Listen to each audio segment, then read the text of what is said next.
High বন্ধুরা, আজ তোমাদের একটি কবিতা শোনাচ্ছি। কবিতার নাম আয়না।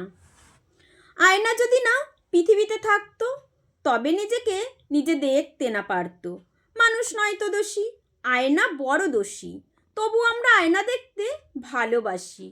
আয়না দেখি আমরা হই অহংকারী, যত আছে এ পৃথিবীর পুরুষ নারী।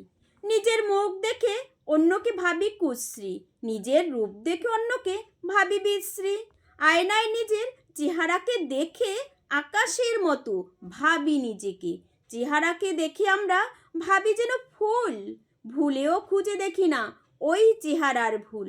আমরা জানি দীর্ঘকাল থাকে না এ চেহারা, বুঝিও বুঝি না বড় কিছু নেই মন ছাড়া। চেহারা শুধুই যে স্বপ্নের কল্পনা, মনটাই যে সত্যি ভাঙা ওই আয়না। বেদুইন মনটার তাই বড় অহংকার, অন্যকে সুন্দর দেখলে মুখ হয় ভার। নমস্কার।